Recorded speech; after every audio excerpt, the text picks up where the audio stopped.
Assalamualaikum warahmatullahi wabarakatuh. Selamat pagi Budian dan selamat pagi teman-teman semua. Sebelumnya terima kasih kepada Budian telah memberikan kesempatan kepada saya untuk mempresentasikan hasil PPT saya.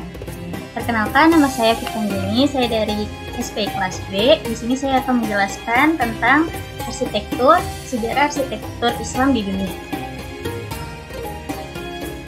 Nah, untuk subtopiknya itu yang pertama ada sejarah awal peradaban arsitektur Islam, lalu ada perkembangan. Udah diri? Udah. Ya. Lalu yang kedua ada perkembangan arsitektur masa Islam. Yang ketiga ada ilmuwan Islam dalam ilmu arsitektur. Lalu yang terakhir ada arsitek Islam dan karyanya.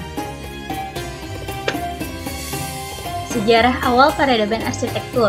Arsitektur merupakan ilmu yang sudah ada sejak zaman dahulu. Arsitektur Mesir adalah salah satu arsitektur kuno yang sangat terlihat hasilnya sampai dengan sekarang. Bangunan-bangunan yang terbangun pada masa itu masih berdiri tegak dan dapat dinikmati oleh orang-orang masa kini.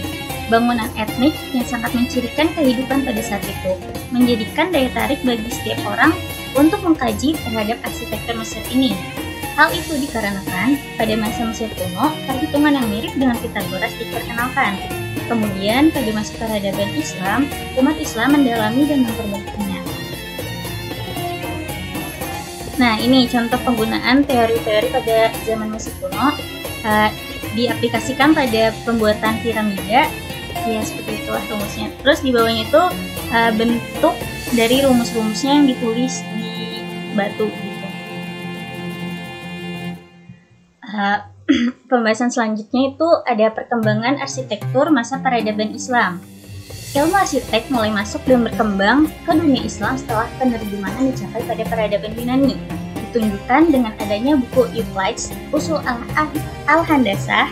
Kemudian umat Islam membagi ilmu arsitektur ke dalam dua bagian, yaitu yang pertama akliyah, nalar atau matematik sebagai teori, lalu fisyah, seni atau sentuhan sebagai praktik.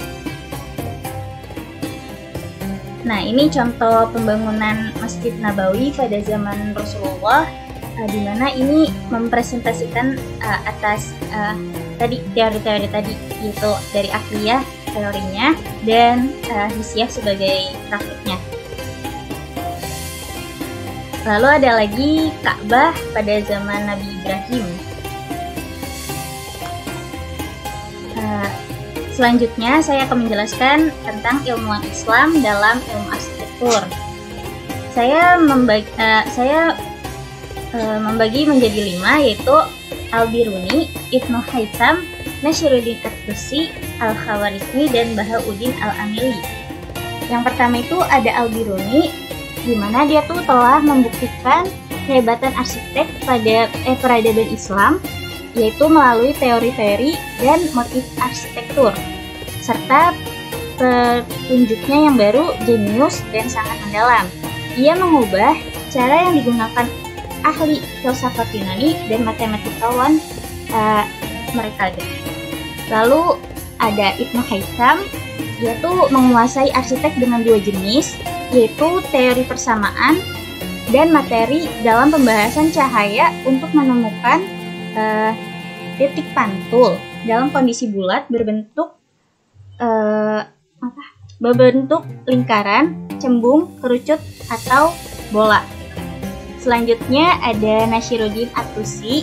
Dia tuh orang pertama yang memberi perhatian terhadap kelemahan buku Euclid's tadi. Terus ada Al-Khawarizmi. Beliau menjadikan perkembangan pada bidang lain dalam ilmu arsitek, yaitu ketika memperkenalkan ilmu aljabar dan al-muqabalah atau perbandingan. Selanjutnya yang terakhir ada Bahauddin Al-Amili, memperkenalkan tentang ilmu jarak. Selanjutnya ada masuk ke arsitek Islam dan karyanya. Yang pertama itu ada Al-Walid I, yaitu pada tahun 707 Khalifah Umayyah Al-Walid Ibnu Abdul Al-Malik merenovasi Masjid Nabawi. Renovasi ini memakan waktu 3 tahun untuk menyelesaikannya. Yang Yang kedua ada Mimar Sinan. Mimar Sinan ini adalah seorang arsitek Ottoman yang memiliki pengaruh besar dalam dunia arsitektur sepanjang masa. Ia berhasil membangun sekitar 476 bangunan yang terdiri dari 94 bangunan masjid besar, 57 gedung sekolah, 52 bangunan masjid kecil, 48 tempat pemandian, 35 istana, 22 makam, 20 karavanserai, 17 dapur umum, 8 jembatan, 8 gudang, penyimpanan, 7 madrasah, 6 pengatur air, dan 3 rumah sakit. Di antara karyanya, ia mengakui Masjid Salim di Edirne merupakan karya terbesarnya. Nah, ini karya Mimar Sinan. Yang pertama ada Masjid Selye, dibangun di Edirne, dan ada Masjid Raya Sulaimaniye. Dan yang terakhir saya mengambil dari Indonesia, yaitu Bapak Ridwan Kamil. Bapak Ridwan Kamil adalah seorang gubernur aktif Provinsi Jawa Barat. Selain sebagai gubernur, beliau juga merupakan arsitek ternama di Indonesia yang memiliki berbagai karya. Di antaranya itu ada Museum Sunan Aceh, Rumah Botol, Masjid Al-Safar, Masjid Al-Irsyad, dan lain-lain. Ini contohnya Masjid Al-Safar dan Museum Sunan Aceh. Sekian dari presentasi saya, dan saya mengambil referensi sebagai berikut. Apabila ada yang bertanya, boleh banget nih. Terima kasih. Terima kasih, Tika.